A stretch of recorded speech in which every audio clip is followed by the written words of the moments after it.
Again, family, assalamu alaikum. I want to get straight to the business. Yes, sir. I want to introduce to you not just the layperson. They have their scholars. They have those who've done their research. Yes, sir. Dr. Wesley Muhammad sits on the Executive Council, the governing body of the Nation of Islam, under the direction and guidance of the Honorable Minister Louis Farrakhan, and is a member of Minister Farrakhan's research team. Dr. Muhammad holds a bachelor's degree in religious studies from Morehouse College, Atlanta, Georgia, a master's degree and doctorate degree in Islamic studies from the University of Michigan, Ann Arbor. He has taught at the University of Michigan, Michigan State University, the University of Toledo, and most recently, the San Francisco State University, where he taught a thought-provoking course on Malcolm X,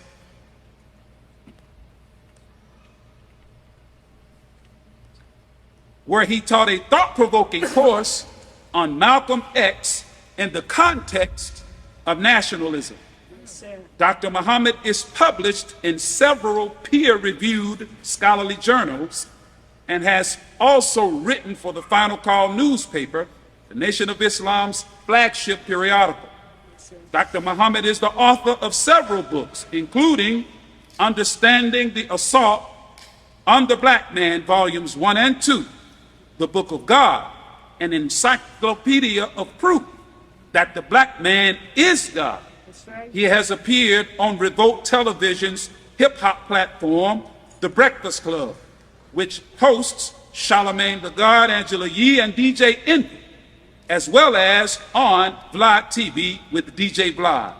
In 2015, Dr. Muhammad presented with Rock Nation artist Jay Electronica at Oxford University. Most recently, Dr. Muhammad is prominently featured in filmmaker Tariq Nasheed's new Hidden Colors documentary, Buck Breaking 2021.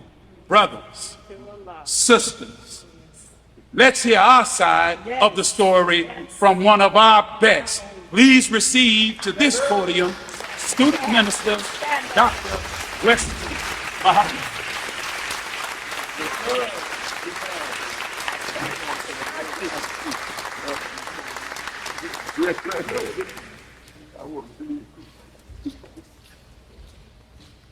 In the most holy name of Allah, who came in a person of Master Fard Muhammad, to whom our holy praises are forever. So, Michael? Yes, sir. Move a little bit closer. Talk loud. Can you hear me? Now Yes, we sir. can, you know. Speak a little closer. I bear witness there is no God but Allah. And I bear witness that the most honorable Elijah Muhammad is his living and exalted Christ. I further bear witness that the honorable Brother Minister Farrakhan is the voice of God in our midst today, the criterion by which that which will lead to life, that which will lead to death. In this day, he is the source of divine guidance, that if we would give heed, we will get through the dark hour that is upon us. Their names I greet you, family. We say it in Arabic, Assalamu alaikum. Walaikum assalam, sir. I am humbled to be here in Holly Springs, Mississippi, with my brother, student minister Shaheed, my brother, student minister James, my brother, the Mid-South representative of the Honorable Brother Minister Farrakhan, student minister Thakir Muhammad. Thank you for hosting your brother in these two states. Please, it's so about it. So happy you're here. Dear brother Patrick Lamont, I'm glad I came out. I didn't come out to trigger your hate.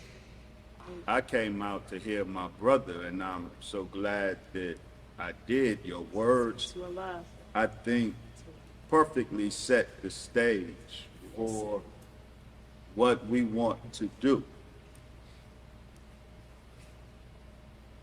In Mississippi this evening, a divisive issue. Indeed, this is. It's true. Family, I and we have not come to Holly Springs to be divisive. Right. We have not come to stimulate any wounds, but this issue of the murder of Malcolm X has been and remains a 57-year open wound. It's true. Right. It's true. Great point. It's true. The assassination of Malcolm X on February 21st, 1965, at the Audubon Ballroom in New York, was a moment of maximum trauma for Black people in America. Right. The tragic event created a wound in Black America's body politic that has not healed in 57 years. During this time, salt has been poured in this open wound That's true. by the same people who created He sure the is. wound That's right. by assassinating Malcolm X. Within 2 hours of the assassination, the New York Police Department falsely claimed that the Nation of Islam was guilty of Malcolm's murder. This claim has never been proven, and at the time the NYPD made it, they knew that it was false. Nevertheless, this claim that the Nation of Islam killed Malcolm X, which originated as NYPD propaganda, has become a pillar of the Malcolm X popular and scholarly narrative. I do not take lightly the significance of the conversation that we're having today. Yes, sir. I pray to Allah that He intervenes with me, that I may handle such a weighty subject and conversation responsibly.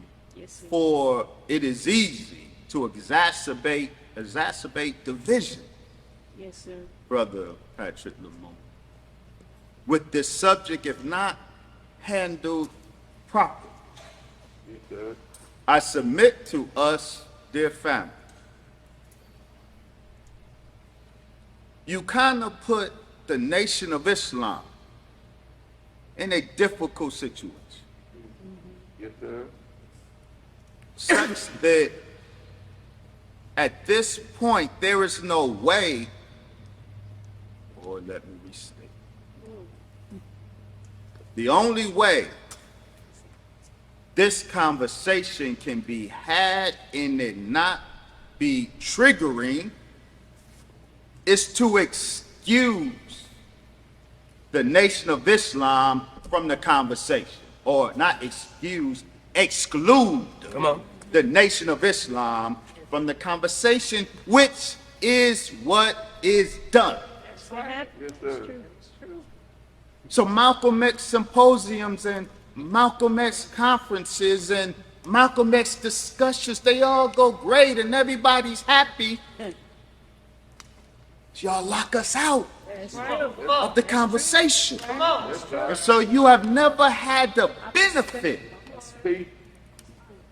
It is not because the one who knows best of all of those talking on Malcolm X. None knows the reality of what happened like the Honorable Brother Minister Farrakhan. That's right. Speak. None of those writing on Malcolm knows Malcolm like Farrakhan, and he has not been stingy with the history. Right. The Honorable Brother Minister Farrakhan, since at least 1972, there's a long bibliography, videography of the Honorable Brother Minister Farrakhan speaking and giving clear context of what went down from our perspective. But the narrative that we take to be the truth does not consider the Honorable Brother Minister Farrakhan's testimony over decades. It's true. There's a reason we are not invited to the conversation. That's right. Speak. And there's a reason when we bogart our way in. That's why we're here today. Yes, sir. Right, right. We weren't invited. Speak. We elbowed our way. Right. Speak, brother. Sometimes. Not to be divisive. Right. But in truth, if I can say it like this, we're just not going to be the punching bag no more. That's right. That's right. Because Not going to be the punching bag no more. What do I mean by that?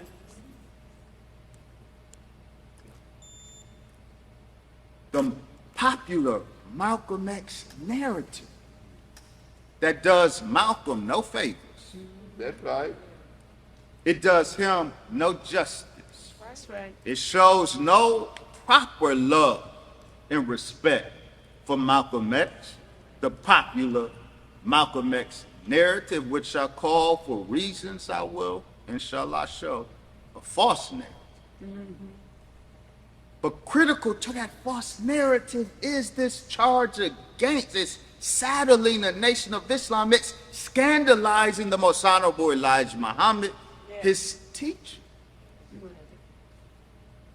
And the narrative, when it's recited, it has to include the scandalizing of the messenger. It has to include the false accusation or implication that Farrakhan killed Malcolm. Right. True. The false narrative needs all of that That's right. to make some of you happy. Yes, sir. And so, we're the punching bag of the narrative. And we're not invited to the conversation because we will punch back. That's right. Because we will punch back. No, we did not come to Holly Springs to punch anybody. Right. We come to Holly Springs to lay the facts bare. That's right. Now, you, Brother Wesley,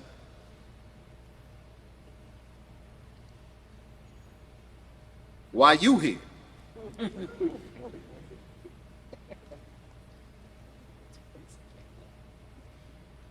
You don't look old enough. You weren't there. I was not. Neither was Zach Kondo. Right. Right. Neither was Abdul Rahman. That's I'm- right. That's right. That's right. Neither was Manning Marable. Okay. That's right. Neither was Les Payne. That's right. That's right. Moved into the same standard. Why should we listen to you when you present what you're going to present? Wesley Muhammad? Well, first and foremost, because I'm a student of the man that you should have been listening to from day one.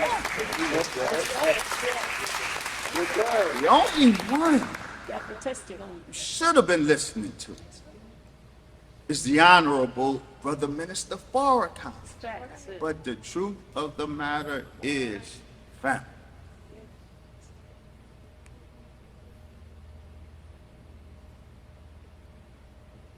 our brother Malcolm X was resurrected.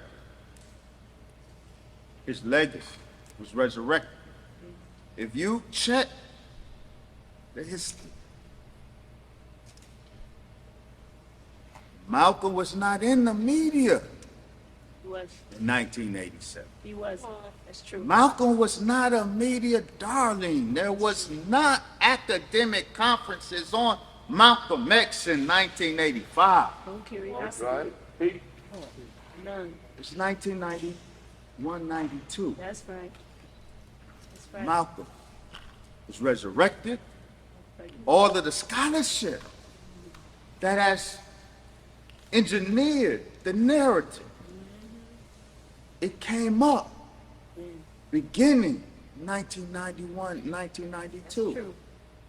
True. When the Farrakhan factor was a phenomenon in this country. That's right. His legacy was resurrected not because white America has found a love for Malcolm, but because they wanted to and want to weaponize the legacy of Malcolm X against the living Louis Farrakhan. Yes, That's right. that's right. This is true. That's right. And so this is why it's imperative for them to not let Farrakhan's first-hand account, not third-hand, first-hand account, That's a great point. inform the narrative. Yes, sir. Spike Lee interviewed the Honorable Brother Minister Farrakhan, but the movie didn't reflect that. That's right. True. Manny Marable interviewed the Honorable Brother Minister Farrakhan, but his book don't accurately reflect that. Right. So this country's love for Malcolm is fake. It is. That's true. Undergirding it is a genuine hate for Farrakhan. That is true. This is true. That is true. This is true. So we come. None of our people who love Malcolm do we consider enemies. That's right. No, sir. Teach. The enemy, Brother Patrick, is the source of the divisiveness. That's right. Teach. That's right. The Nation of Islam, if we respond to the malicious lies and false charges against us, don't call us divisive. That's right. Don't call us troublemakers. That's right. You're a victim of the trouble. Right. That's right. Exactly right. We are but trying to set the record straight, but Brother Wesley, you still ain't tell me why I should listen to you.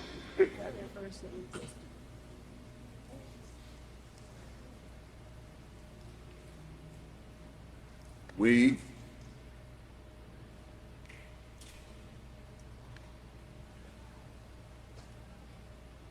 the difference between our investigation and that of those who have gone before is ours is a forensic investigation. That is not the case with Manny Marable. Though I do not say there is no value in his book. Malcolm X, The Life of Reinvention.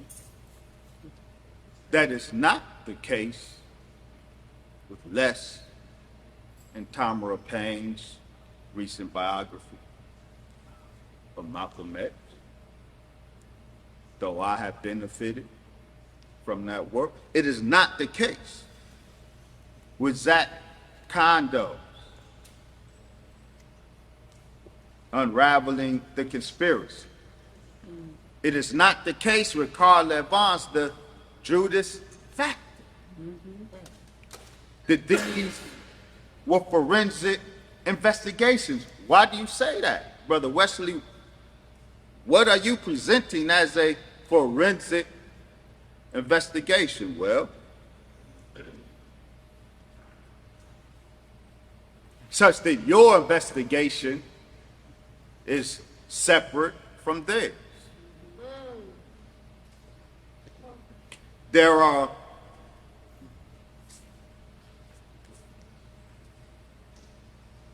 $5,000 documents in the Malcolm X assassination case file of the New York Municipal Archive. 5,000 documents. Documents originating from the initial police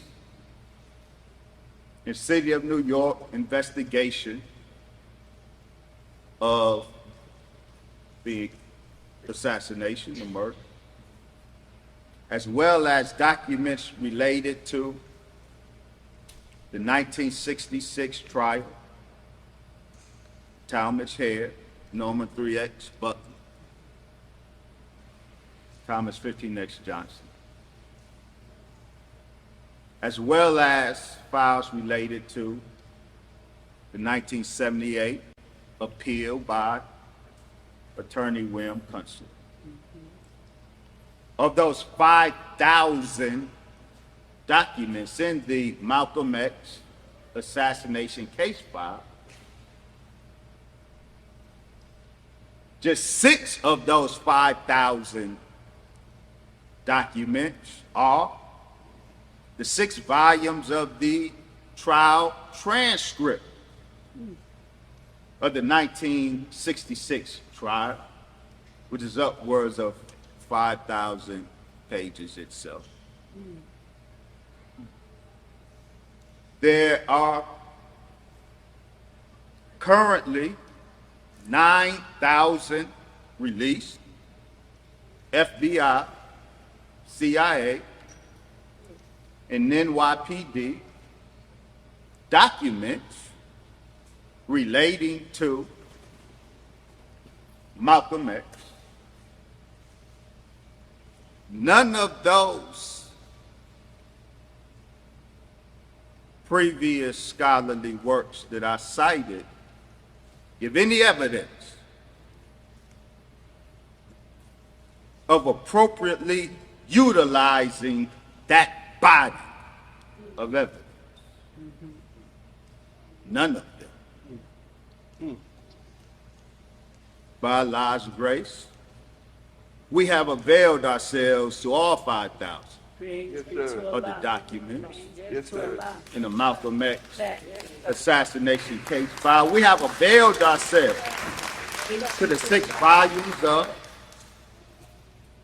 the trial transcript of 1966. We have availed ourselves to the 9,000 CIA, FBI, and NYPD Malcolm X documents. But most importantly, we have availed ourselves to the first-hand context-setting testimony of the Honorable Brother Minister Farrakhan. That's what I mean by a forensic investigation, and to show you us.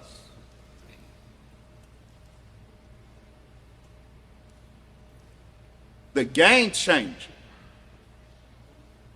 in this discussion, that a proper forensic investigation can produce,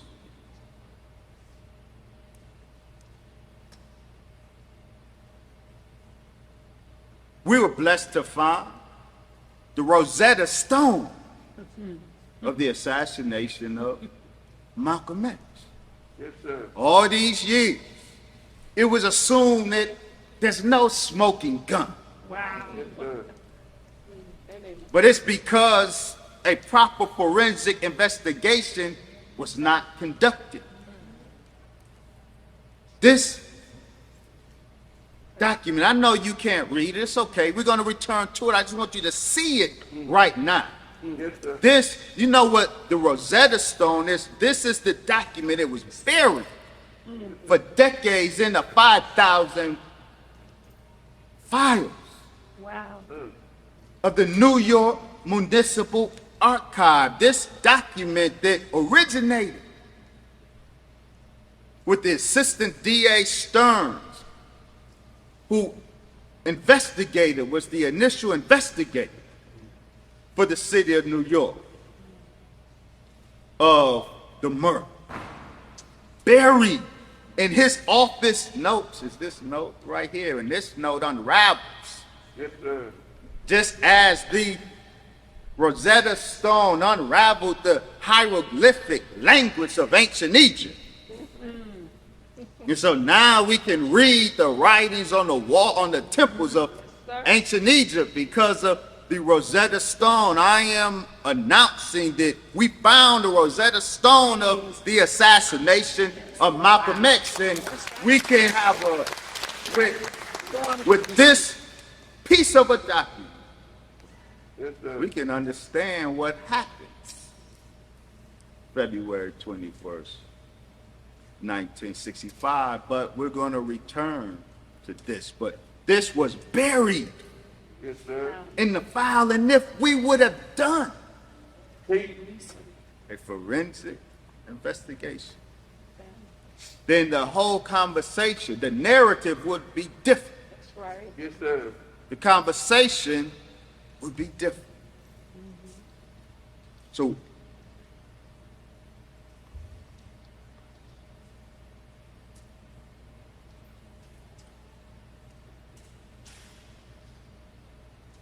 the popular narrative, the scholarly narrative, the false narrative has been given new life with the Netflix docuseries Who Killed Malcolm X. Many thought we've reached a moment of revelation with the Netflix docuseries. Yes, sir. It is true that I received calls from fellow Muslims, Yes, sir. excited having watched the Netflix docuseries. They were excited that the devil is revealing the truth now. Stop. Stop. Yes, sir. It's not their fault for thinking that. The Netflix docuseries did reveal something. If that's the case, Brother Wesley, why dismiss it as, or why put it in the same basket as a false narrative? So I want to talk about, we've brought together or produced 1,000, our investigation is 1,000 pages. I'm not going to hold you here to indulge me as I go through 1,000 pages of research. So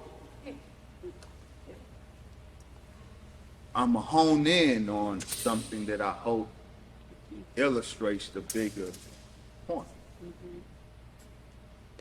And I'm going to use Netflix as an illustration of the bigger point. So I want to talk about the Netflix docuseries, Who Killed Malcolm X. We got so excited about it. Yes, sir. Yes, yes. I want to disabuse us. I want to rob us of that excitement. Yes, sir. Not because I'm hating. There are cyber threats that can lurk undetected, that your hybrid cloud security tools simply cannot see. As you can see, our cash balance is pretty healthy. Not anymore. It should be But because I understand biological space, what I'm looking at. I want to help us understand what you're looking at. That's right. Because what we're looking at is something very specific. The Netflix docuseries, Who Killed Malcolm X, is a U.S. intelligence operation. Say that again. Yes, sir. Teach. I don't want you to not get Project. what I'm claiming. I'm gonna go after the claim. That 6-part series, Who Killed Malcolm X, is an intelligence operation. It's true. Makes sense. Makes sense. It's a specific intelligence operation called a limited hangout. Interesting. What is a limited hangout? Or no. Limited hangout is intelligence jargon for a form of propaganda in which a selected portion of a scandal, criminal act, sensitive or classified information, etc., is revealed or leaked without telling the whole story. Nasty. Limited hangout, restricted hangout, give something in order to hide something else. The intention may be, the intention of the limited hangout intelligence operation may be to establish credibility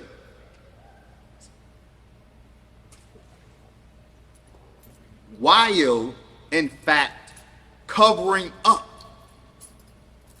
by omitting details to distance oneself publicly from something using innocuous or vague criticism. So you hear a lot of criticism in the docuseries of the FBI.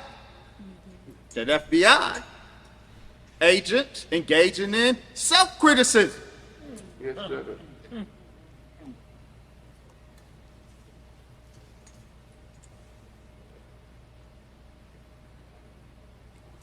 To distance oneself publicly from something using innocuous or vague criticism, even when one's own sympathies are privately with that, and to divert public attention away from a more heinous act Wow. by leaking information about something less heinous. Interesting. This is a common tactic used by government intelligence agencies caught in a scandal. Yes, sir.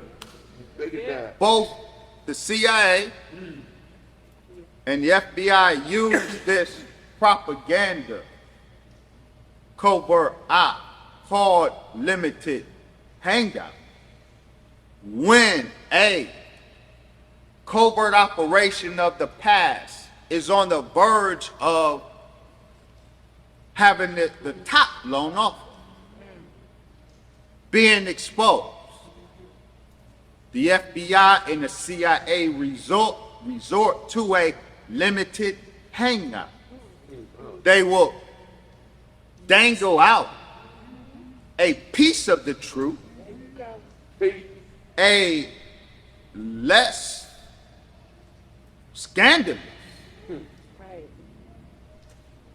a less revealing piece of the truth, get the public distracted by that and content with that, thereby averting public disclosure of the bigger crime in which they are involved. Peace, good. Peace. I am absolutely suggesting to us that Netflix's Who Killed Malcolm X 6-episode docuseries is a bona fide limited hangout.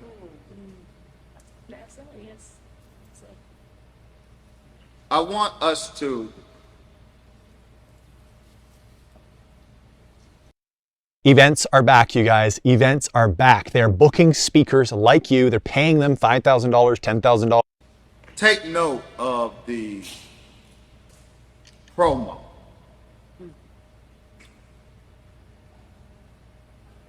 The Who Killed Malcolm X Netflix promo. You see the most honorable Elijah Muhammad behind Malcolm, hovering in shadow like man. Right. See, our enemy is the master of subtlety. That's right. Yes. Peace.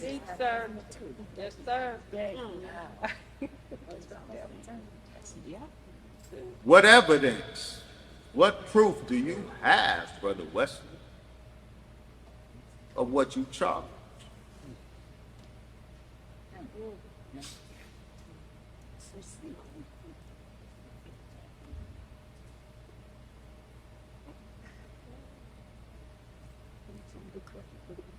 That docuseries was populated by U.S. intelligence officers.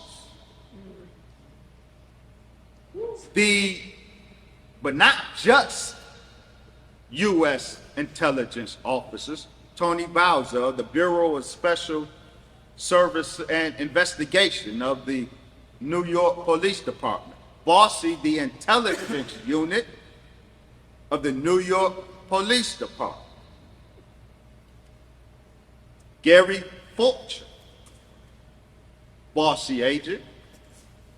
Arthur Fulton, FBI agent. And John Fox, FBI historian. We meet all of these and we hear from all of these over the course, prominently over the course of the 6 episodes. But the key detail here is not just that the intelligence apparatus lent themselves to this documentary on Malcolm X. Even the FBI historian. But that's not the big thing. The big thing is every one of these are not just intelligence assets. They were each part of the intelligence operation that targeted Malcolm X. Arthur Fulton of the FBI. He sent 9 FBI informants to the Taliban. The FBI informants that were part of the hit at the Audubon was his informant. Wow. And he graces us with an appearance in Netflix. Who Killed Malcolm X? Tony Bowser was a field commander in the operation that targeted Malcolm X's Muslim Mosque Incorporated and later Organization of Afro-American Unity. Tony Bowser was one of the commanders. Jerry Fulcher. He was the one tasked, his first assignment for Bossy was to install and monitor the technical surveillance that the NYPD put on or in Malcolm X's Hotel Teresa office. Wow. It was Jerry Forch who spent all day listening to the wiretap, the surveillance tape, and every night he delivered them to the municipal office. The people involved in the operation that targeted Malcolm X that resulted in his death are the very ones that Netflix was able to secure Isn't that amazing? to tell us about the assassination of Malcolm X. God. So we had Tony Bowser saying, yeah, we botched the investigation. NYPD, we couldn't do that, yeah, we botched it. See, that's that self-criticism Yes, sir. to Fake. distract, Right. to mislead. Right. Exactly. You didn't botch the investigation, Tony Bowser. Right. You committed the crime and covered it up. That's it. Right. Right. Because There is no argument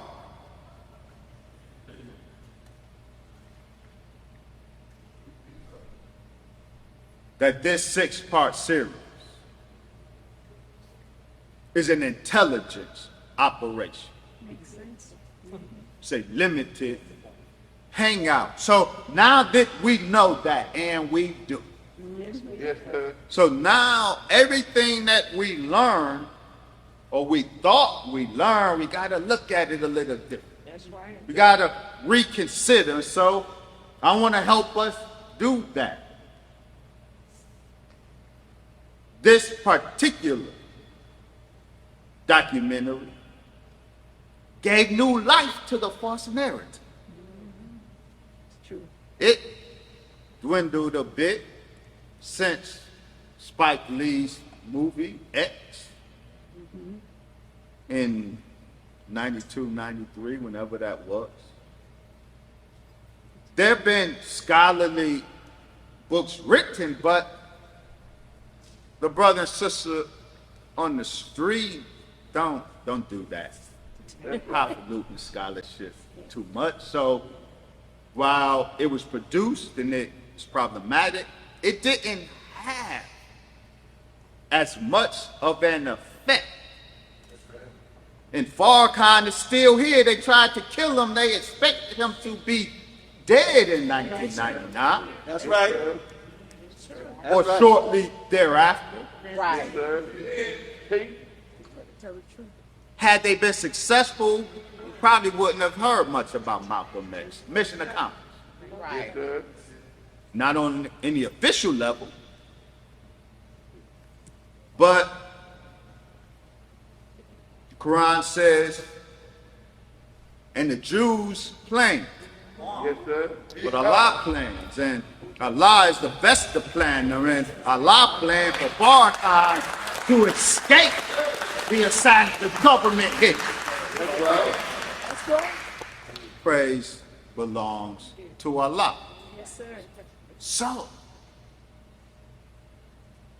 he's still here, and he's an ever increasing problem for the enemy. He did not diminish as a problem. That's why they still talking about Farrakhan in 2022 as if it was 1985. Right. And the other side of that is the rappers are still name dropping Farrakhan in 2022 as if it was 1989. That's right. That's right. They paying attention. He's transgenerational Yes. in his power and influence on black youth, Yes. which makes him the paramount enemy Right. to this world. That's true. So, Spike Lee's influence waned. Manny Marable, there was a lot of, his book dropped with a splash. There was a lot of talk and controversy, but the community rejects Manny Marl. Yes, we do. Work, and it should.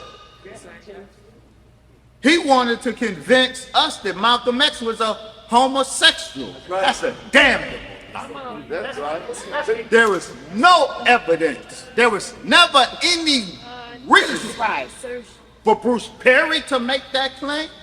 There was never. I looked at the evidence that they offered. That claim should have never been made. There was never a legitimate basis to make such a ridiculous claim. Not that.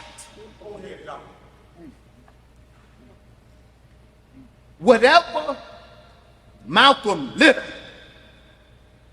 engaged in, whatever Detroit Red was about, when he met Muhammad, he was transformed.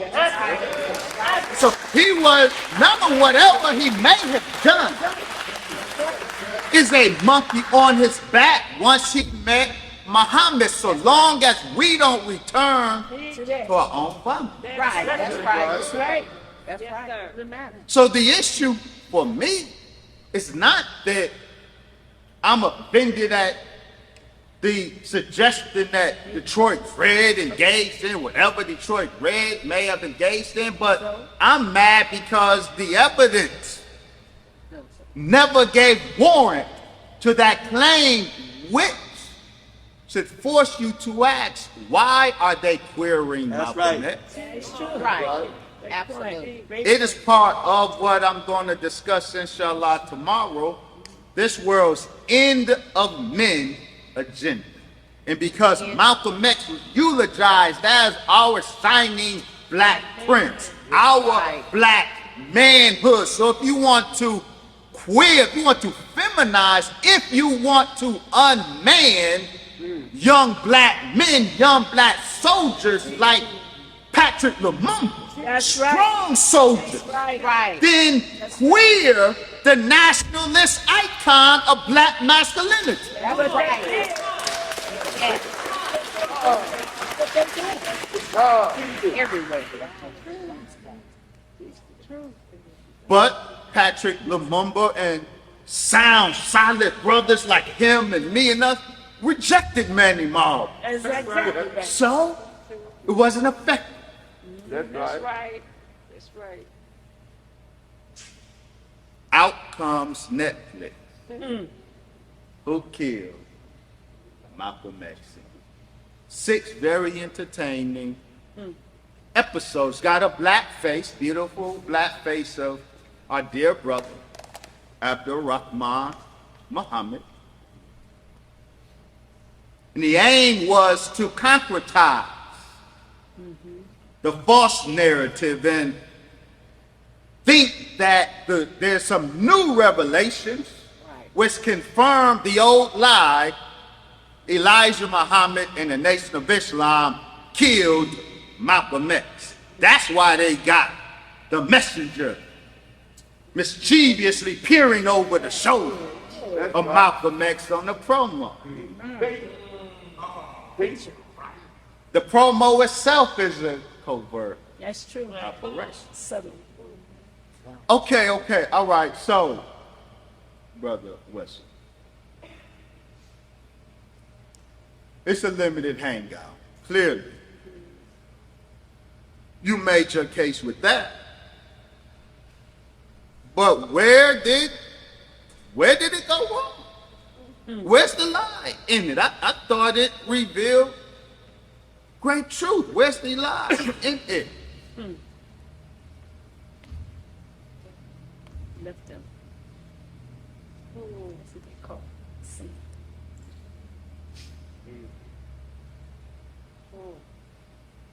This is a good.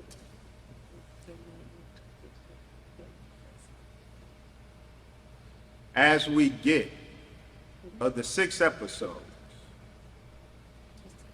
the first 3 really set the stage for what the producers really want to hone in on. They focused on William, 25X, Brad. Reportedly, the assassin that wielded the shotgun.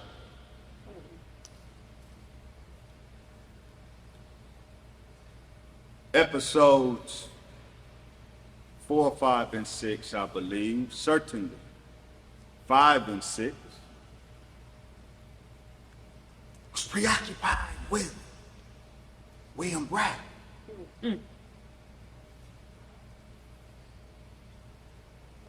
is not that I think the attention is misplaced. The shotgun shooter was the pillar of what I call and will discuss Kill Team 2. The shooter team. The shooter team that came up out of Newark and Patterson, New Jersey. Brothers who had some historic affiliation, so not current Right, affiliation, right. with Temple number 25 in Newark, Temple number 76 in Patterson, New Jersey. Shotgun shooter, reportedly William Brad, had been a lieutenant in Temple number 25, Newark. That shotgun blast, no doubt, was the kill shot. And so the bullets that were expelled from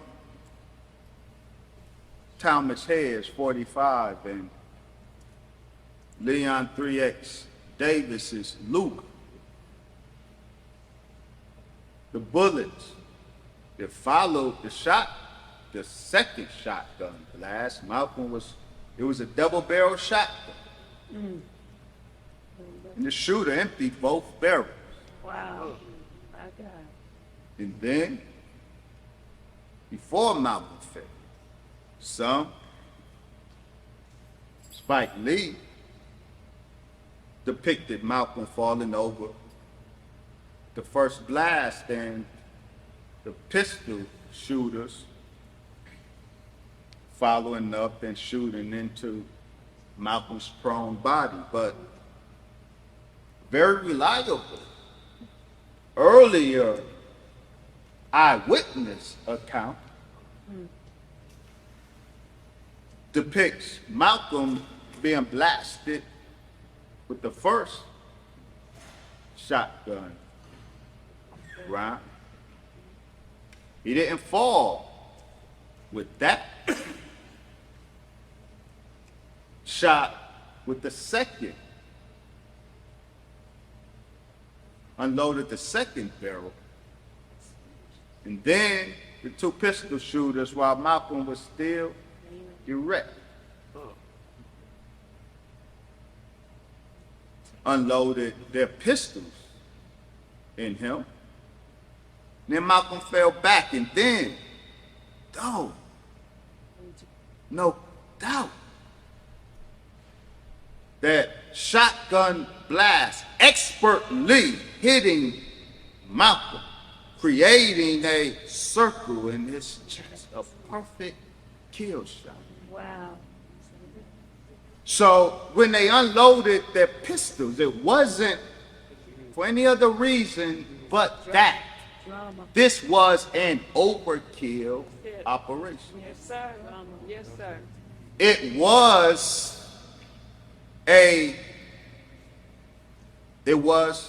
government theatrics. It was sending a message. And so before the assassins fled after unloading their bullets into our brother's body, one of them, either from Kill Team 2, the shooter team, or kill team one, the Judas team, those with Malcolm who betrayed him and set him up in their wickedness. It's the only reason kill team two was able to do what they did. They could not have got in the Audubon with their weapons except kill team one, the Judas team, did their job. That's We will exactly get to right. that. But when Malcolm was there, Right. and he is suffering from the excessive amount of gun wounds, somebody, either from kill team 2, the shooter team, or kill team 1, the Judas team, somebody dropped a card on his prone body. Wow. And this card said, "You have fallen into a set trap." Wow. Wow. Forget it. Wow.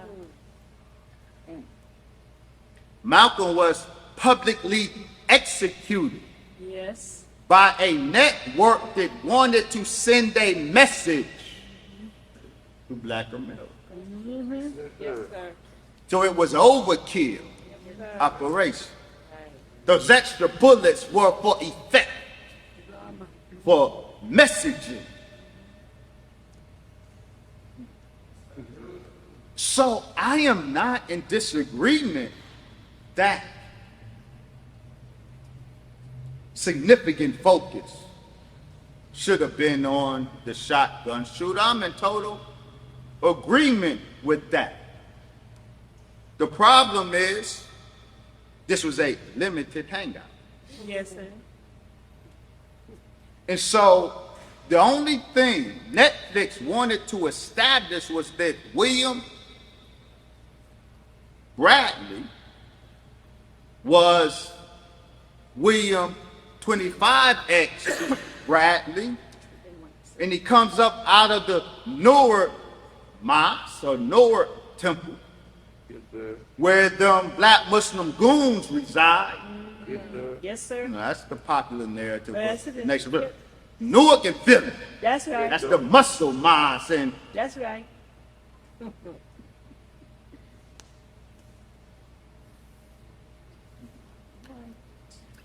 there's a problem with that representation. That in and of itself is the limited hangout, which my saying that should hint to you that there's something about William Bradley that they left out. Are you going to give it to us, Brother Wesley? By Allah's grace. But before we get there,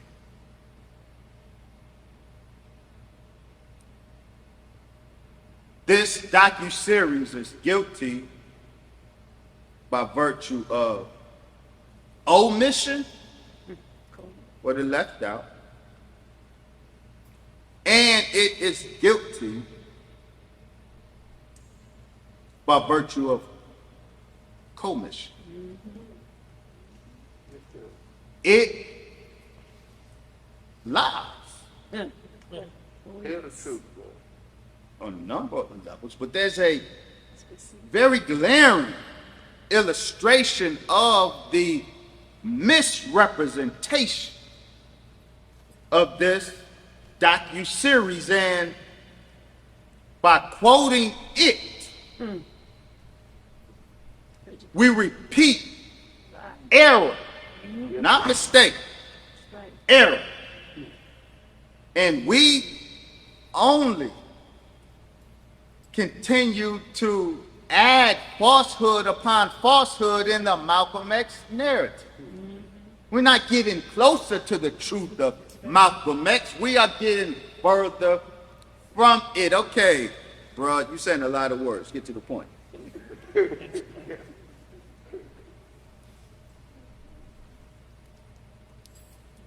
Most of us who are students or quasi-students of Malcolm X, we recognize that image. Yes. But for those who don't, let me introduce. what we see is New York police officers rescuing Talmadge Head, rescuing Talmadge Head, the shooter of the 45.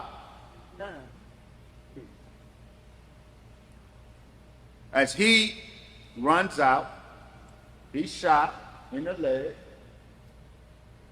Some of Malcolm's genuine supporters grab him. They're beating him. Yep. The police, Yes. who are on site, not by happenstance, as the popular narrative presents, but by plot. Right. That's right. They swoop in Where? and grab him. So what we see is the police rescuing him, but some of Malcolm's men are still trying Get him. Yeah. to get him. Right. That's right. Of course, Thomas Harris, the one in the middle. Now, this is very important because it's the source of significant mystery. And not only does it demonstrate the faith that we cannot put in or what I'm about to show, not this, but what I'm about to show.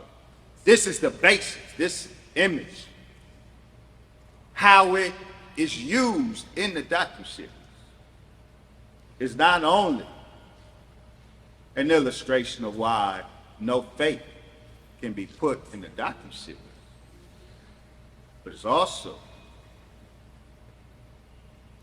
the reason Carl Evans is disqualified. Abdul Rahman Muhammad is disqualified. Yes, sir. It is because, you see, the myth of the black Zapruder figure. A claim is made for this image by Abdul Rahman Muhammad and Carl Evans, and first presented while it was the false claim was made by Abdul Rahman in 2010. Most of us first encountered it in the Netflix series. The false claim is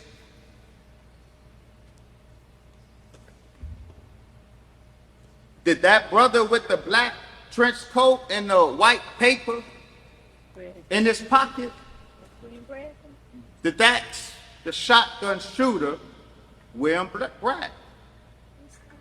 This is prominently stated in the docuseries. The video, the live action is played, and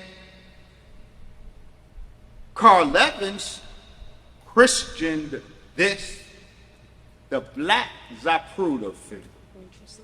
Now, look at what the claim is, and it's ridiculous on the surface, but I don't want to prejudice you, though I guess I already did, but listen to it.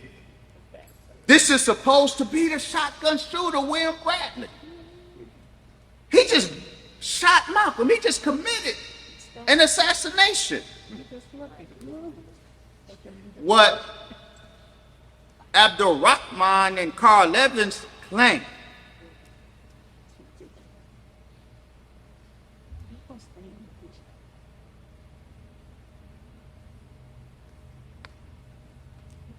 Can you see that? Yes, sir. This is the Audubon Ball. Yes, sir. Is that image clear on there? Yes, sir. At the top is 166th Street, where the main entrance into the Audubon and up into the ballroom is. That's where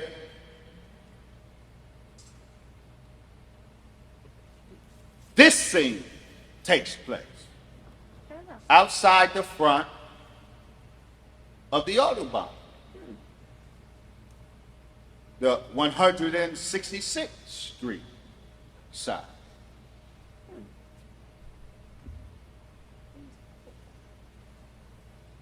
The bottom is where you see where it says the stage. That's the kill zone. That's where Malcolm X was executed. Right. To the right of the stage, the kill zone, is an exit that leads out of the ballroom on to 165th Street.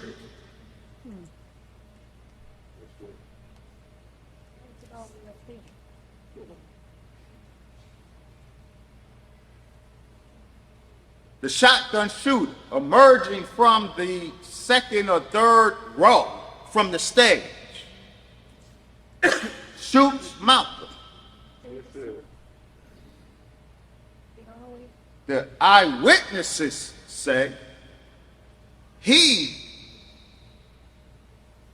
ran up, right, and into the ladies' lavatory where there is stairs leading to an exit. Right under St. Nicholas Act. That's where witnesses say the shotgun shooter made his escape. Abdul Rahman Muhammad and Carl Evans would have us believe that after assassinating Malcolm X and making a clean getaway, instead of getting away, he turns around and goes up to 166th Street to help Thomas Hare get out of the clutches, with police all around, out of the clutches of Malcolm's people. Come on. Is that not an insult to our intelligence? Yes, it is. To even suggest Right. such ridiculousness. Man, that's ridiculous. But we can debunk that claim not just by the force of logic, because that claim is totally illogical, That's true. That's true. but we have absolute proof that their claim is a gross error. See, the shotgun shooter was the one that witnessed had the clearest description of it that turned out to be accurate. And there's two descriptions in particular that's consistent with the witness. The shotgun shooter was very dark-skinned, and the shotgun shooter had a full beard.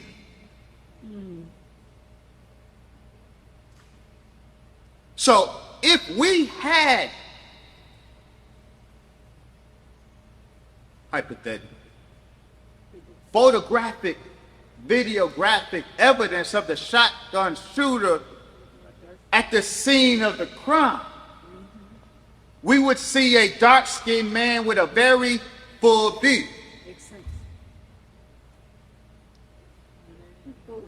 And he would have on a gray coat. Now, this isn't him. I should have reversed the slides, but we'll roll with it. Yes, sir. So I said there was two consistent descriptions. I got to add the third. Yes, sir. And in this case, Spike Lee got it right because Spike Lee was closer to the documentation, the testimony, than Netflix because we have good first-hand witnesses along with his dark skin and thick beard. The shotgun shooter had on a gray coat, a gray or bluish gray trench coat, not a jet black trench coat. Great point. Wow. So, but not only in this Abdul Rahman Karlevich narrative, not only did the gray coat disappear, but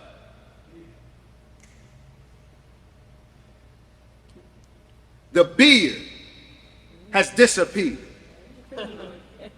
This is the man, this is a close-up of the man who's supposed to be William Bragg.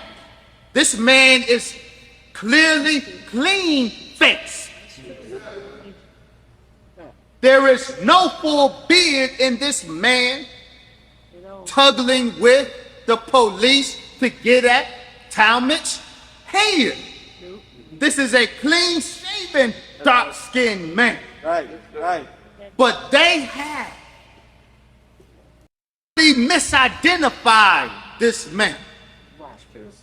And they got this so wrong. Yes, sir.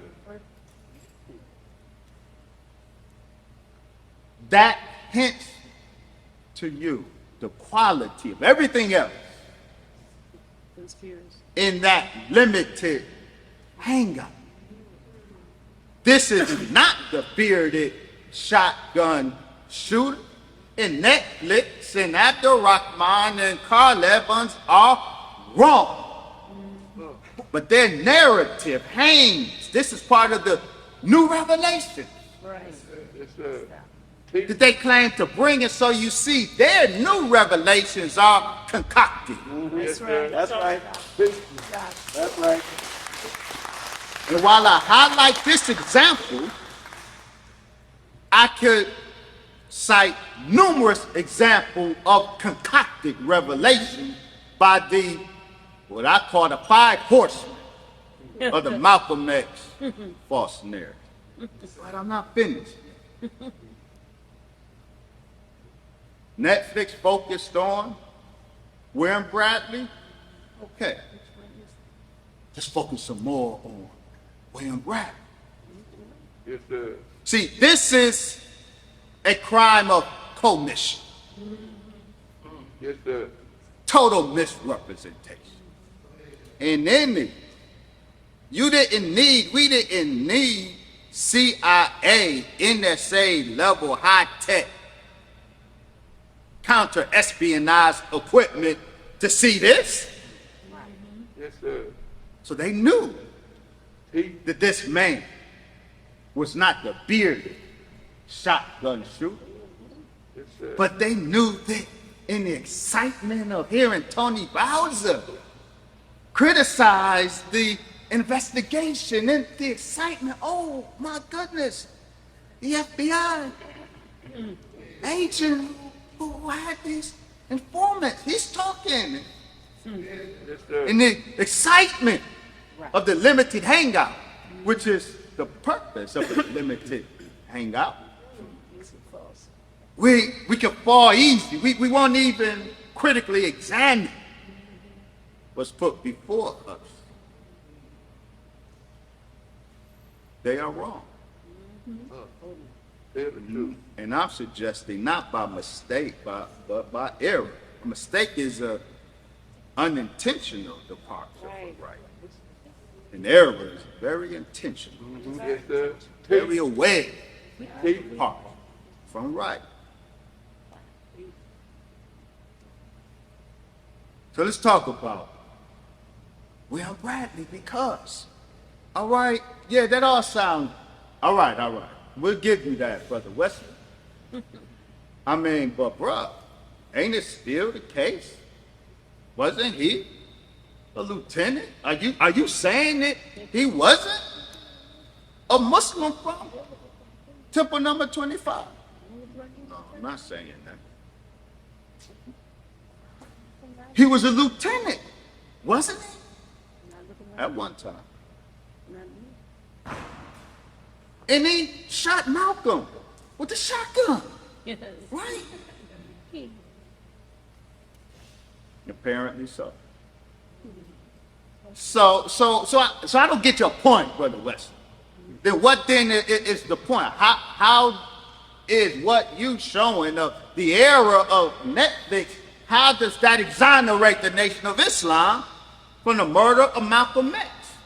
Being that the charge against the Nation of Islam hangs on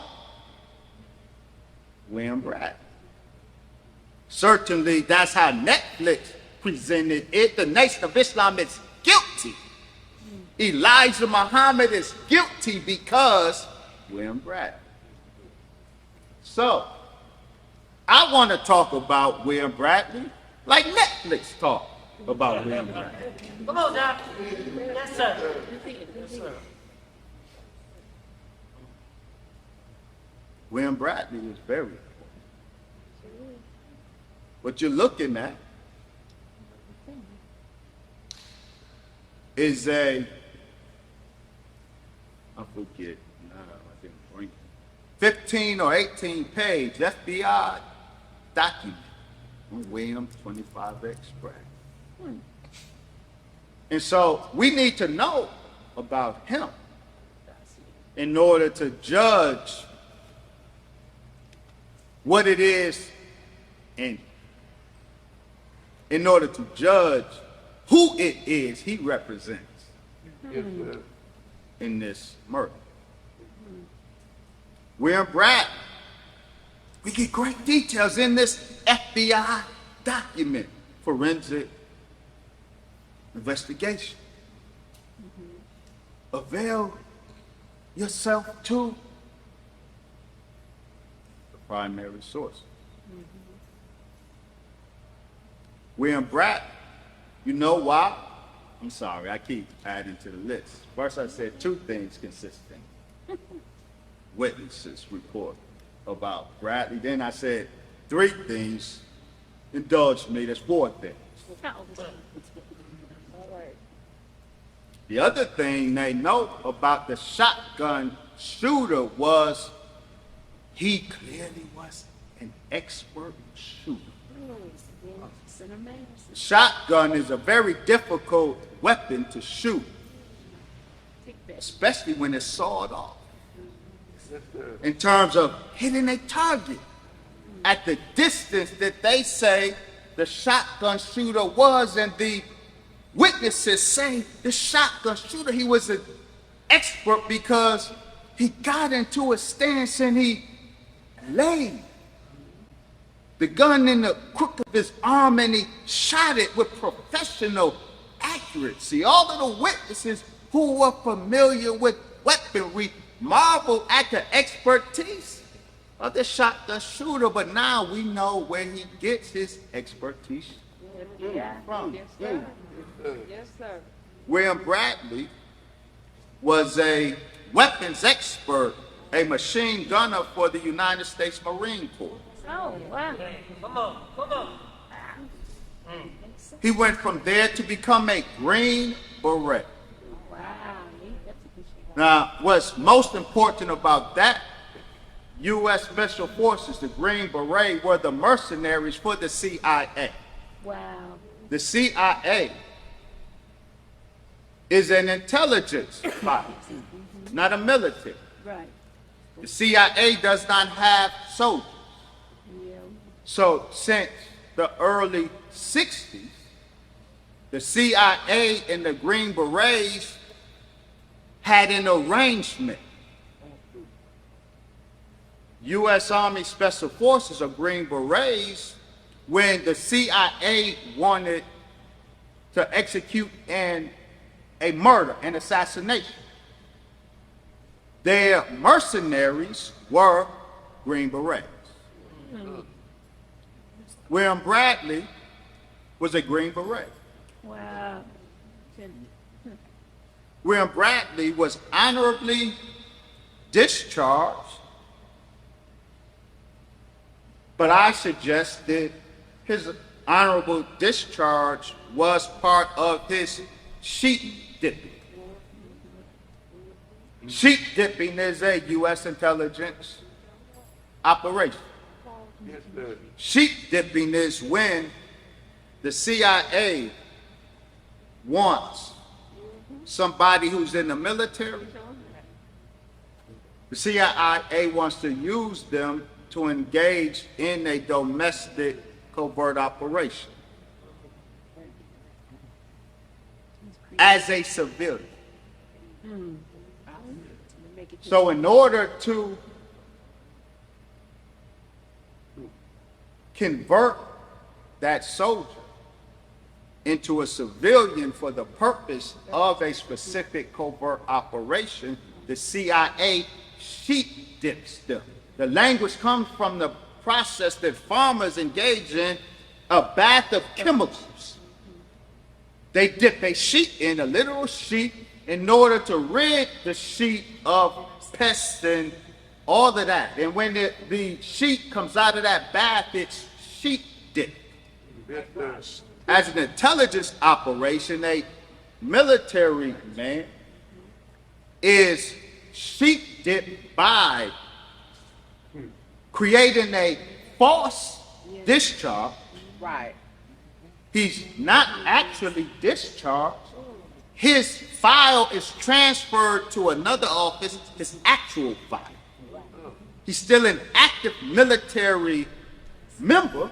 His file is transferred into a hidden location that only those who are aware of his CIA operation has access to. A cover story for why he was discharged is created, and he's presented as a civilian. Now, Go ahead, brother. Go ahead. usually, Excellent. Excellent. for example, Lee Harvey Oswald, who in this case was not the shooter of JFK, he was the designated patsy, like Talmadge Hare was. But you may be a little confused. You just said Lee Harvey Oswald didn't shoot at the president. Talmadge Hare did shoot at the president, yeah. Sirhan, who shot at Robert Kennedy. The three of them are in a similar class of sacrificial patsies. Some shot, some didn't. But the relevant thing with Lee Harvey Oswald that connects him to William Bradley, Lee Harvey Oswald was not the foolish commie that the media depicts him as. Lee Harvey Oswald was a highly valued U.S. intelligence asset. He received, at the time of his death, he was receiving payment from the CIA, the FBI, the Secret Service, Customs. When Lee Harvey Oswald, he is the perfect illustration of the sheep dipping process. Very important. Lee Harvey Oswald, who was in the Marines, like William Bradley, the CIA began the sheep dipping of Lee Harvey Oswald. They discharged him, fakely discharged him from the military, and then the next thing we hear, Lee Harvey Oswald has defected to Russia. Right. But now we know that that was a fake defection. Right, right. The Office of Naval Intelligence sent Lee Harvey Oswald to Russia under a fake defector program. This was part of the sheep dipping, making Lee Harvey Oswald a communist because he was selected to be the kamikaze in the assassination of the president, which they hoped would trigger a war with Russia and with Cuba. Wow. JFK's assassination was a false flag operation. They made it look like communists killed Kennedy, like the assassination of Malcolm X was a false flag operation. They made it look like the Nation of Islam killed.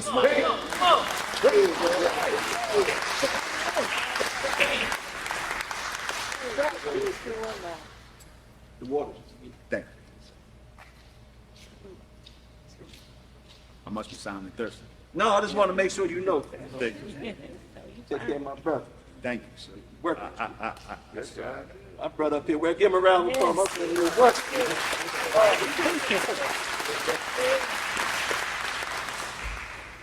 I won't allow will be much longer. Take your time. It's evidence. Because the plan to kill Kennedy required a communist. They sheep dipped their highly valued intelligence asset, Lee Harvey Oswald, as a communist. They faked a military discharge. They fakely sent him to Russia as a defector.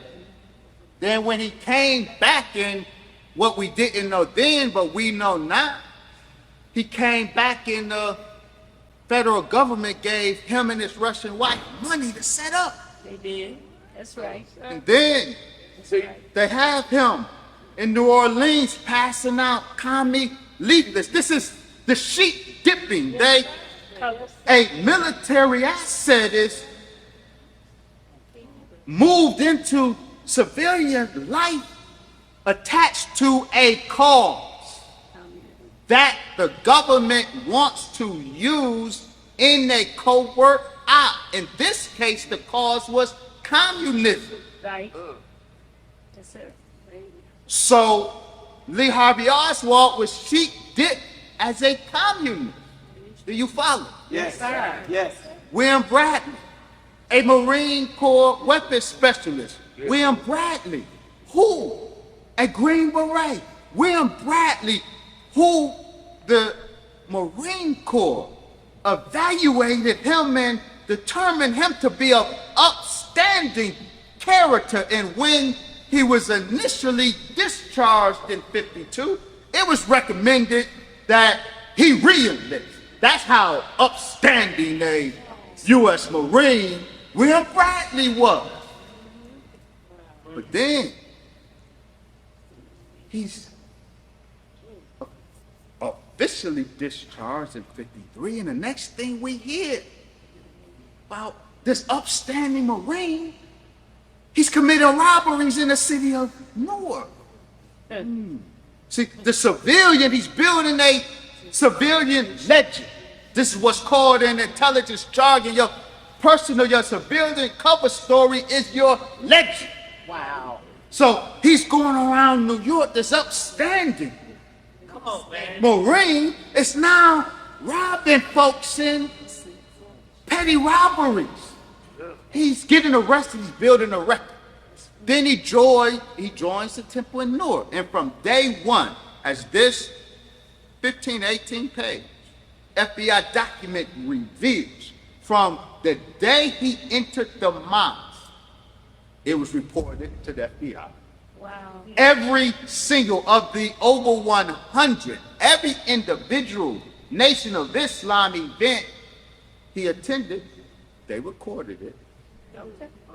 They are They may. following their man's That's right. activity in this civilian, Man. the sheep dip civilian covert operation. He becomes a lieutenant in the mosque. This is true. Yes, sir. But he wasn't that on February 21st, Right. 1965. Now, That's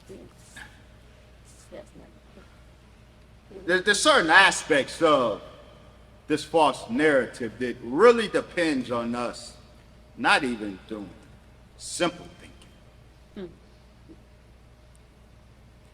Everybody knows the Nation of Islam. Look at every brother with a bow tie in here and straight tie, but you know to be with us. Look at him. Just take a second. Look all around. Look all around. Take those of you who have a mask on, just do me a favor for a quick second. Just take your mask off. Look at every single.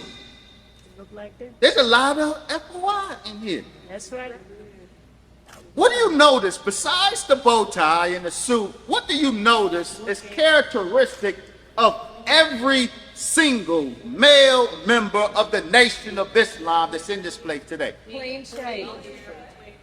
Ain't no beard in the house.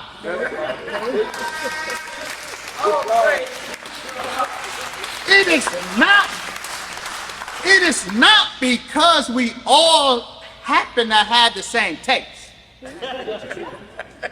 It's because the beard is religiously prohibited in the Nation of Islam.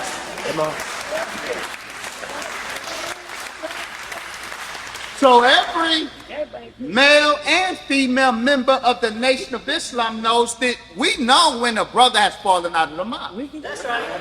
That's right. One of the first signs. Go ahead, the brother ain't in there no more. He got a beard. That's right. And when we see him with a beard, we don't even ask him how you doing on the paper. You know, he ain't doing nothing on the paper. That beard tells us that. So we know that. That's no revelation that I just gave us. Right.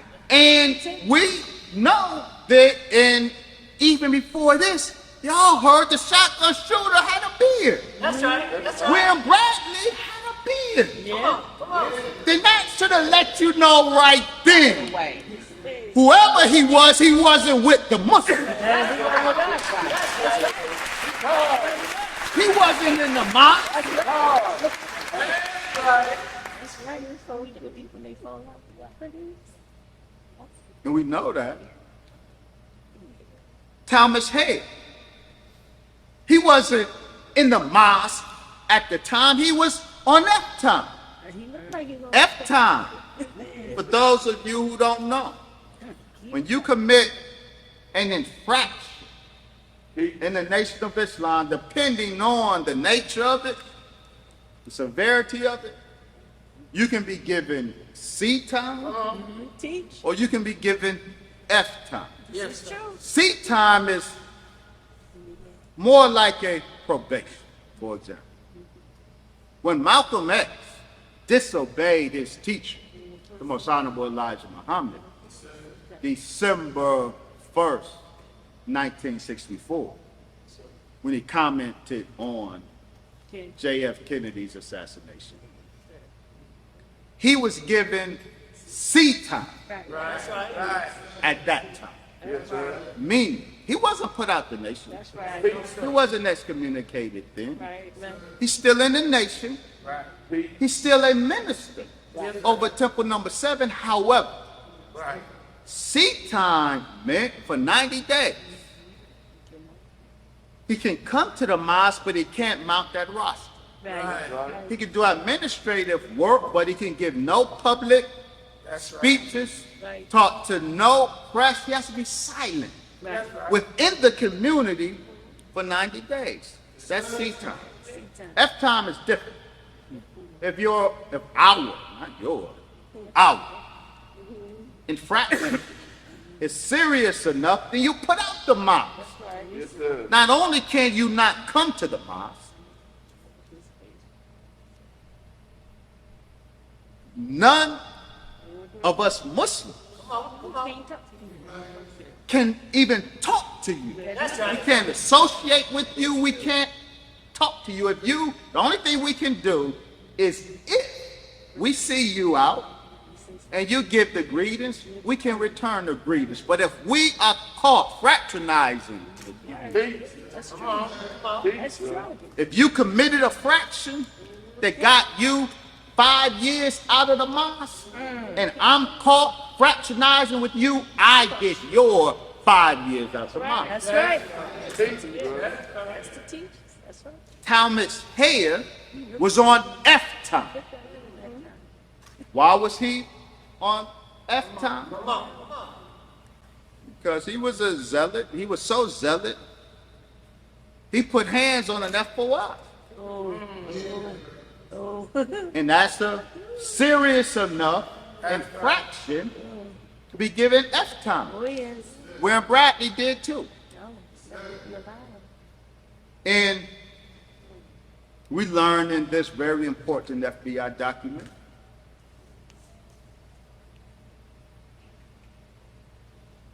July 1964. A meeting was held on our Wednesday night.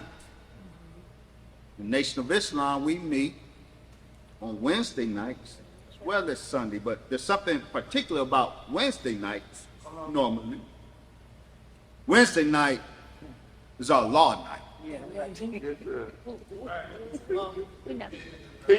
That means after the lecture and the lost found are dismissed, the Muslims stay behind. And if there's any C time to be given, it's given.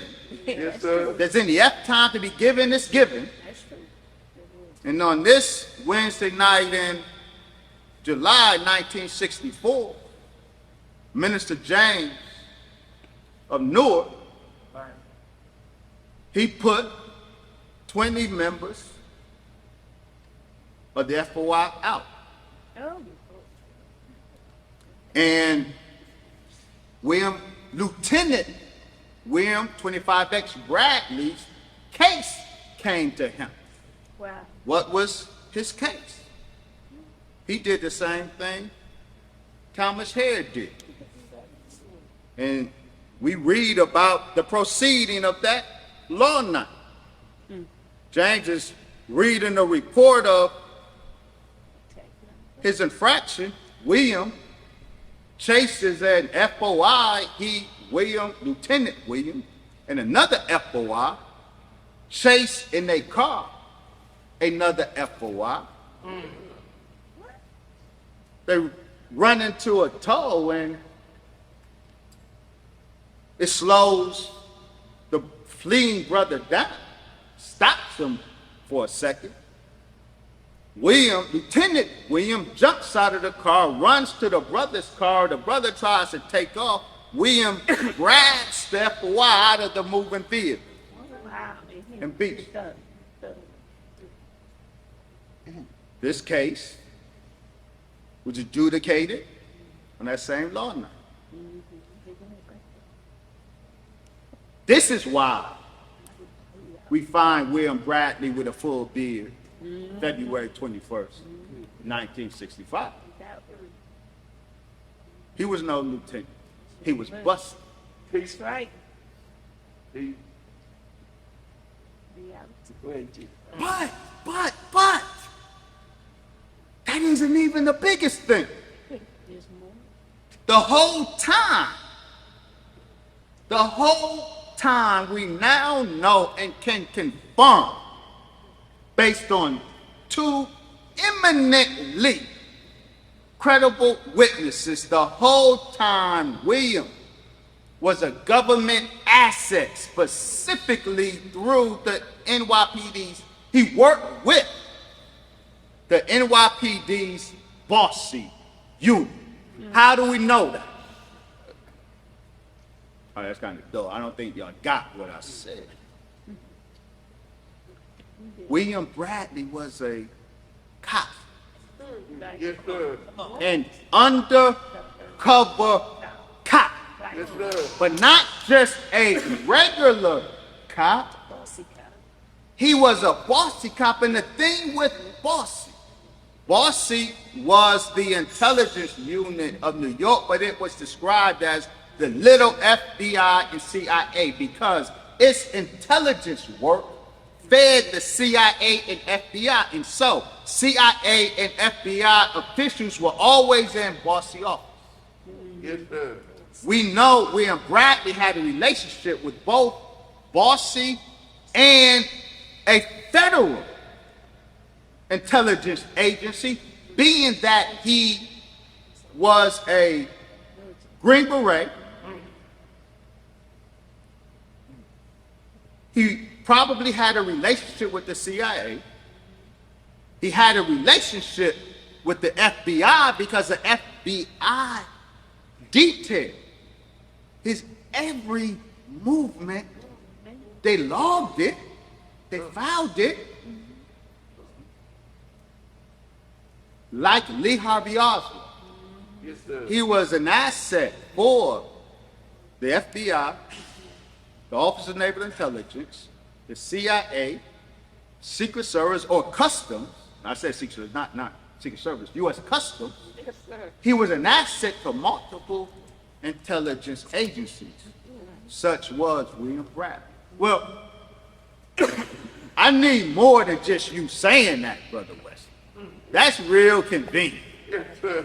That's real convenient for you, Brother. The receipt. Come on. Make it plain. Got the receipt.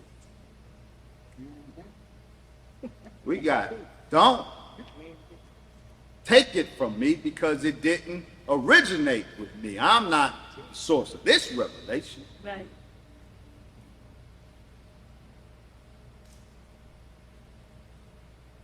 It's so.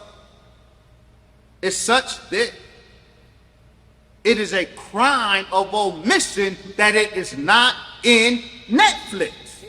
This is my point. It's deliberate.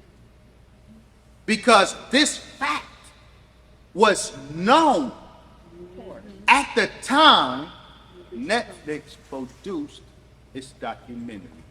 And I happen to know Yes, sir.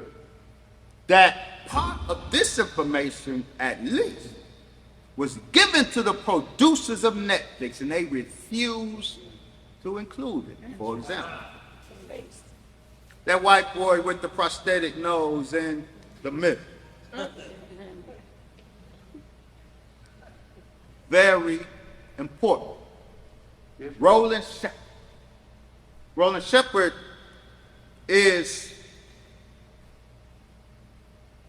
he was one of Malcolm's chief white communist friends.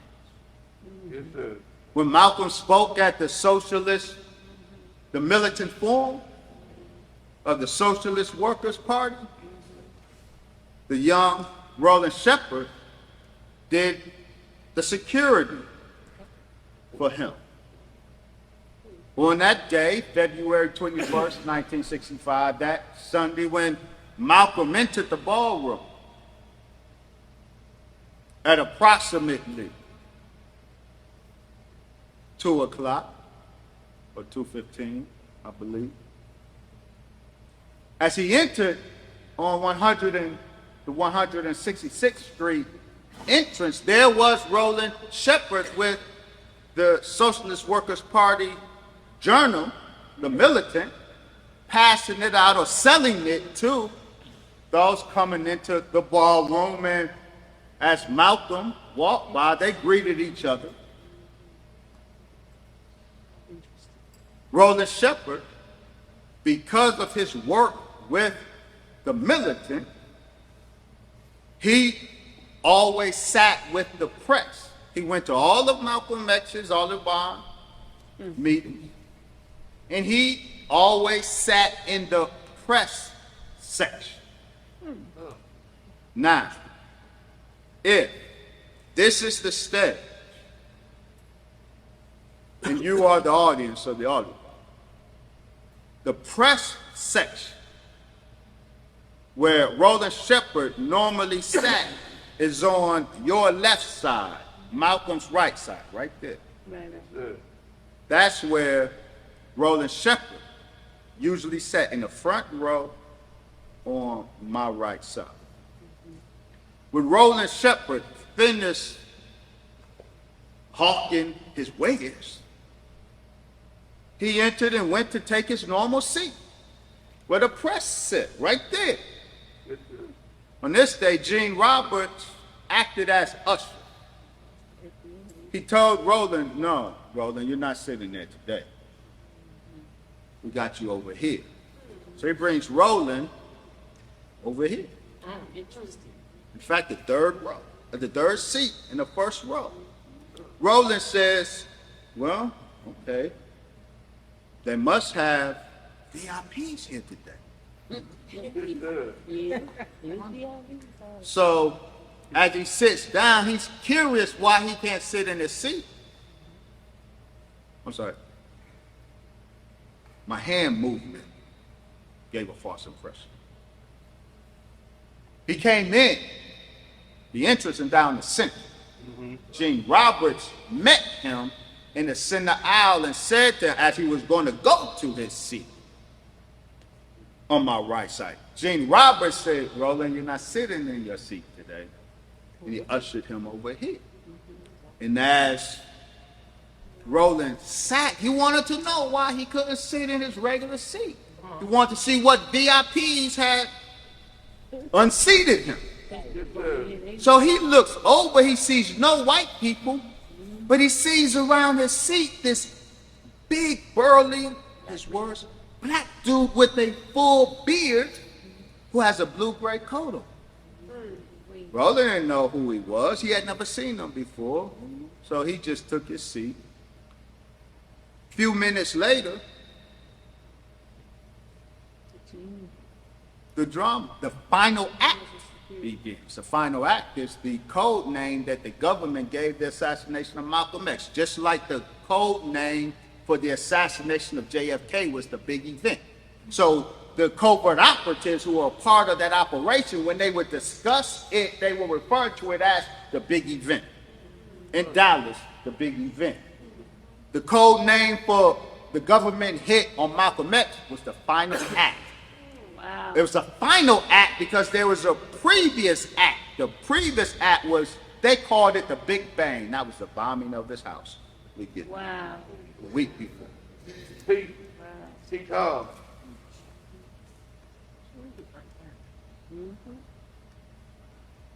That's right. The scuffle begins. Talk about that. Bradley unloads the shotgun. He drops the shotgun by design. He runs out. Now, of course, when the blast sounds, but before the blast sounds, there's an explosion in the back. I can't get to all of that tonight. But the explosion diverted everybody's attention to the back because the shooters were up front. Yes, sir. T.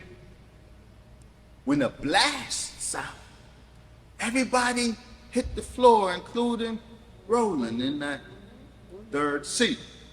Also in that third seat, I'm sorry, not the third seat, also in that first row was bossy undercover agent Raymond Wood. Amen. Yes. Him right there. Yes, sir. Raymond, I don't know what seat bossy undercover agent Raymond Wood sat in, but we know from what he told his cousin Reggie Wood, whose book on the confession of his cousin, Officer Raymond Wood, everybody should avail ourselves to. Yes, sir. Reggie Wood, The Confessions of Ray Wood, I believe. You should. It's important enough where I'm comfortable plugging it. Very important information in there. We know that Raymond Wood was in that same front row. I don't know where he sat, but we know that when the shotgun shooter did what he did. Then he deliberately dropped the shotgun for reasons I can't get into tonight. He dropped it. He runs down the center aisle over to my right, into the ladies' lavatory, down the steps out. The exit. Raymond Wood, the light-skinned brother on the end, Officer Raymond Wood, sitting in that first row. Bossy sent him there. Raymond Wood is the one responsible for there being no search at the door. Wow. It's not like Malcolm X did not give the no search instruction. Malcolm X did not give the no guns instruction. Malcolm X had a 32 on him at the time he was killed. He had a gun, and that gun was lifted from his dying body by those who were supposed to be his brothers, but they were the Judas team. And when you see that final seconds of Malcolm's life, the clip they show, they have him laying on the ground with all of these people around him. Most of those people around him are the Judas team. that's right. Makes sense. That's right.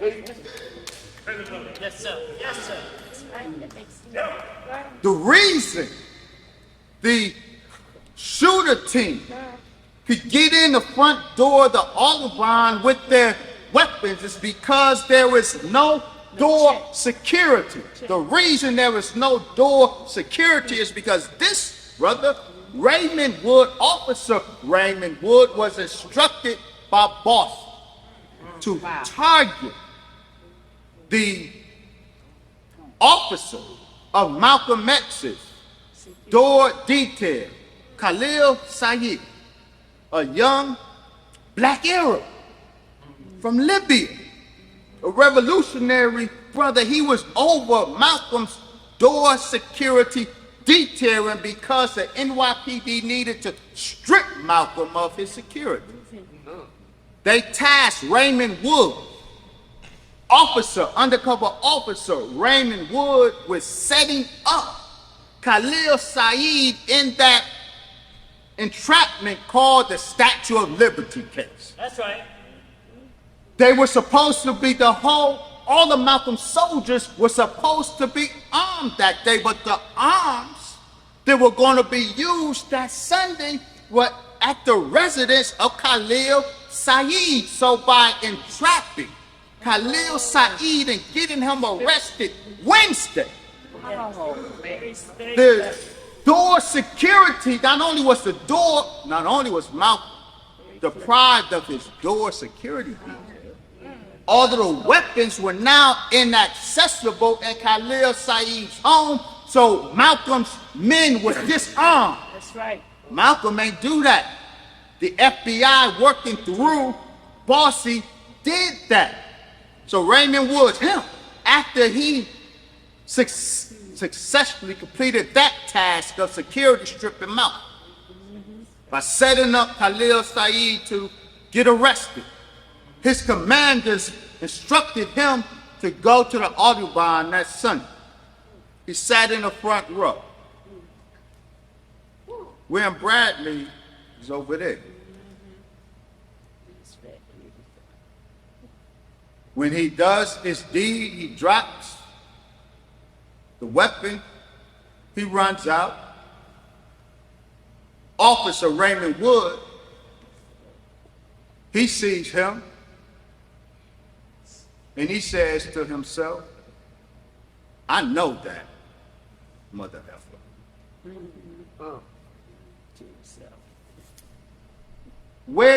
How do you know him, Officer Raymond Wood? What Raymond Wood, told his cousin Reggie Wood, Raymond Wood, Officer Raymond Wood, saw William at the New York City Police Department. And they caught eyes. Now you got to understand how Bossy works. I have Officer Tony Bowser's book account. I have the commander of that operation, Anthony Ulasewicz, his account. They both are real clear. The black undercover bossy agents, none of them knew each other. Wow. They kept them unknown to each other. The regular police department had no idea Gene Roberts was a bossy agent. Had no idea Raymond Wood was a bossy agent. Had no idea William Bradley was a bossy agent. Wow. We're going to go further than that. And the agents did not know each other. This was operational so that the intelligence that each provided didn't contaminate each other. So Ray said to his cousin, Rick, when he saw him, I know that. I saw him. The only time the operatives are in a police station, they can never carry their bags, they can never show up at the police station except they are arrested. Right. So every time Raymond Wood was at the police station, New York police station, he was arrested Right. as part of the couple. And so he's at the New York police station as an undercover officer arrested for an operation. He sees William Bradley at the police station too. After the final act occurs and Malcolm is executed, we know William Bradley was a little bit higher than a bossy agent. We know that. We know he was an intelligence agent connected to the NYPD, but we know he was higher than that. How do we know that? That's where we go back to our commie white friend, Roland Shepard. So now, Roland Shepard, he hits the ground like most do. He don't see much right then. See, he didn't have much to tell the police, but they called him. No, I'm sorry, they didn't call him until Roland Shepard responds to a newspaper article that said Malcolm X, with all of his hate white, he gets killed by totally black men in a totally black crowd. Roland objects, said, no, me and other whites were there. So he writes the newspaper and says, I was there. So because of that, the NYPD calls him to come in for a statement.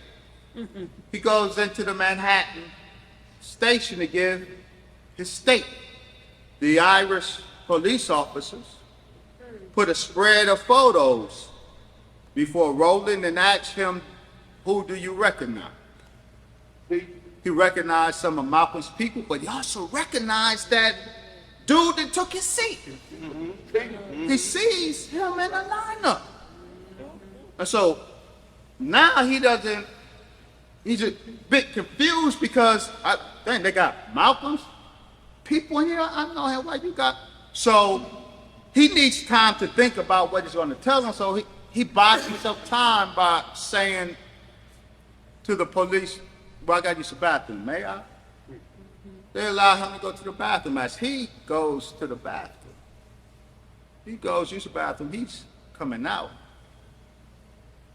The burly black bearded dude that took his seat, who was in the photo lineup that was just presented to him, he passes him in the New York police station, now not posing as a criminal arrested. He's walking around with authority, going in the office as if it was his own office. Wow. Wow. Wow. That's deep. That's William Bradley, the shotgun shooter.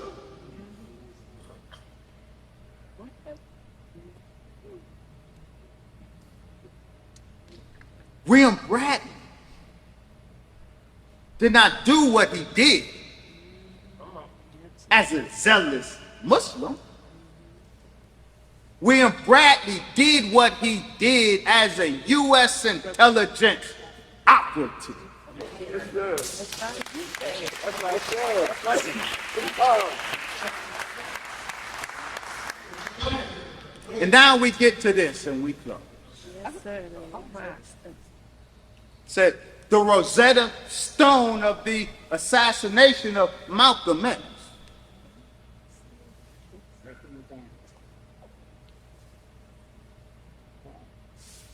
Roland Shepard's testimony, which he's been given for years, should have sealed the case. But Roland Shepard's testimony with Raymond Woods via Reggie Woods' testimony seals the case with William 25X Bradley. This should have been in Netflix, but it isn't. Limited hangout. Yes, sir. They gave us what they wanted us to have to get us excited and directed our anger at the Nation of Islam. That's right. Teach. Had they given the full story of William Bradley, your anger would not have been directed at us. It would have been directed at where it should be. That's right. That's right. It's hard. It's hard, sir. I close with this. Great I life. could close. Then, but since I teased and it's late, I teased us. I guess we can close, or I can go ahead and unpack it. Are we tired? Are we ready for Q&A? Are we ready to go home? My timekeepers. You gotta unpack this.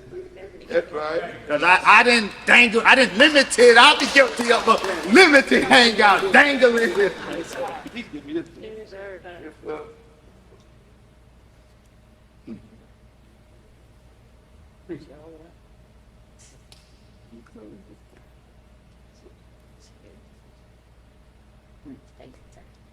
The final act, Love you. as it unfolded in the Audubon Ballroom that Sunday.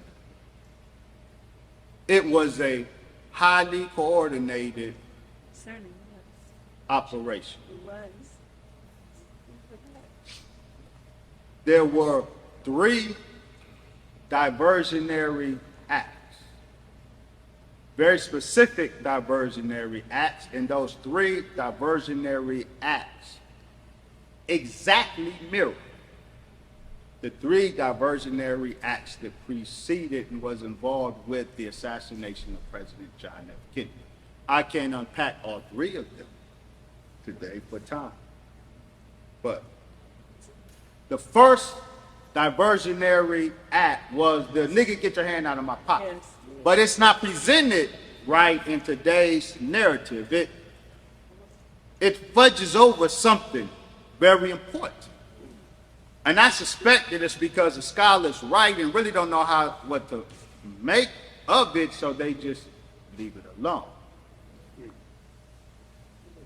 That initiating diversionary act at the back of the ballroom, 2 men engaged in a fake scuffle. Right. Now we know, with all of the testimony, confessions, evolving confession of Talmadge Head, we know that one of those men was Wilbur Orkin. Side note, Wilbur McKinley is a fake. Zach Kondo and Brother Zach Kondo. And other scholars, Brother Abdurrahmane, used this name, Wilbur McKinley, as one of the shooters, and there's absolutely no warrant for a Wilbur McKinley. Talmadge Hayer never mentioned a Wilbur McKinley. This particular assassin, he didn't know much of anything about. He said clearly he don't know the last name, and the first name is either Wilbur or maybe it's Kinley. Ain't no such thing as Wilbur McKinley. That's a scholarly fiction. But I'm not going there. Now, except to say, the two lead off conspirators with the initiating diversionary act. Wilbur McKinley and another gentleman. At the designated time when Malcolm X, he cued his murder when he gave the greetings, Assalamu alaikum. By prearrangement, that was the trigger to go into the final act. So when Malcolm comes up and gives the greeting, Assalamu alaikum, the final act begins. Wilbur or Kinley and his partner engaged in a fake scuffle. Wilbur says to his partner, "Nigga, get your hands out of my pocket." Jumps up, throws his seat to the ground. His partner engages him. They're scuffling in a fake scuffle. By doing that in the back, all of the attention is diverted to the back. That's when William Bradley jumps up and shoots the shotgun. Now, of course, because with the hearing of the blast, the inclination is to look toward where the fire came from. That's the point of the smoke bomb that then went off in the back to check your neck spin. The scuffle got our attention there. The blast got us tempted to turn, but the smoke bomb, the blast now forces our attention back so that the two pistol wielders can get up and do what they do. So the initiating act of the assassination was the fake scuffle, given the two men engaged in. Now, given how important that initiating act was, you would think the Malcolm X scholarly community will be hunting for the identity of Wilbur's partner. Right. We know it was none of the other 5 assassins because all of them are accounted for. Talmadge Hayer is in that seat. Leon 3X Davis is in that seat. William Bradley, 25X Bradley, is in that seat. Benjamin 3X Thomas is in that seat. The first 4 seats are the first 2 rows on the left. Wilbur is in the back with somebody. With somebody. With somebody. And none of these people showed any interest in finding out who that somebody is. That's weird. There's a 6th plotter whose identity has escaped, but his identity was buried in the 5,000 records of the Malcolm X assassination case file of the New York Municipal Archive, and this document reveals the identity of Wilbur's partner. Okay. This is notes taken by Assistant District Attorney Stern.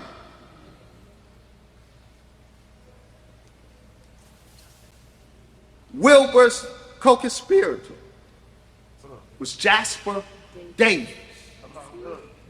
Jasper Davis was not a member of the Nation of Islam. Jasper Davis was not a member of Malcolm X's Muslim Minds Incorporated or Organization of Afro-American Unity. Who was Jasper Davis? Well, FBI records reveal, and Manny Marable cites correctly, Jasper Davis was an FBI informant. Let's go back. Let's go back. Let's go back. Wow. Let's go back right here. Arthur Fulton up there, FBI. Yeah. He had 9 FBI informants in the Audubon.